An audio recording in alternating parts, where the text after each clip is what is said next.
In the quiet valley, nestled between rolling hills, lay the town of Somnium. It was a peculiar place, not for its architecture or its customs, but for the strange phenomenon that bound its residents together. They all shared the same dream. Elara, a young woman with fiery red hair and an inquisitive mind, had always been fascinated by the dream. Every night, as the moon bathed Somnium in its silvery glow, the townspeople would drift into a shared dreamscape. It was a world of vibrant colors, floating islands and whimsical creatures. In this dream, they could fly, breathe underwater, and even change their appearance. Old Man Silas, the town's historian, claimed the phenomenon began a century ago after a mysterious meteor shower. He believed the meteorites carried a unique energy that connected the minds of the townspeople. Others dismissed it as a mere legend, but the shared dream was undeniable. One day, a newcomer arrived in Somnium. His name was Julian, and he was a sleep researcher drawn to the town by the tales of the shared dream. Julian was a man of science, and he sought to understand the phenomenon through data and analysis.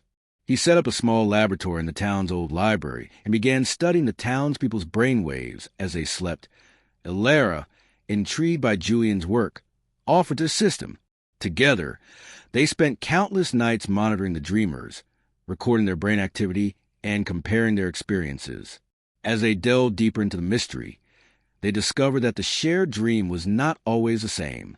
Sometimes it was peaceful and harmonious, other times chaotic and frightening. One night, the dream took a dark turn. The floating islands began to crumble, the vibrant colors faded, and the whimsical creatures turned hostile.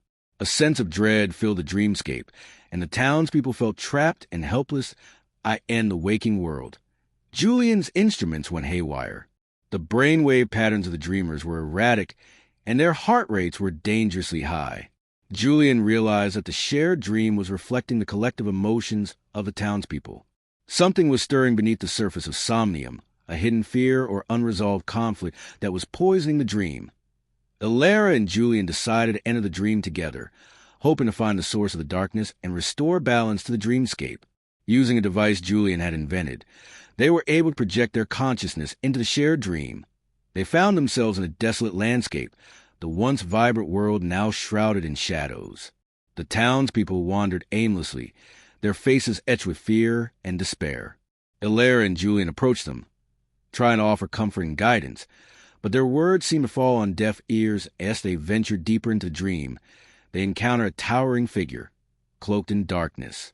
It was the embodiment of the town's collective fear, a manifestation of their deepest insecurities and unresolved traumas. The figure unleashed a wave of negativity, causing the dreamscape to further deteriorate. Elara and Julian realized that they couldn't defeat the figure with force. They needed to confront the underlying issues that were fueling its power. They began to speak to the townspeople, encouraging them to share their fears and anxieties, to confront their past traumas, and forgive themselves and each other. Slowly, the townspeople began to open up.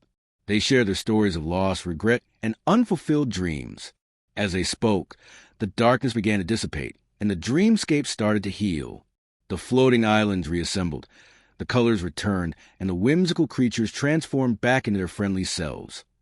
The towering figure fear shrunk and faded away, its power diminished by the townspeople's collective courage and vulnerability. Elara and Julian had helped them confront their demons and rediscover their inner strength. In the waking world, the townspeople awoke feeling lighter and more at peace. The shared dream was still there, but was now filled with hope and harmony. Julian, having witnessed the power of the collective unconscious, decided to stay in Somnium and continue his research.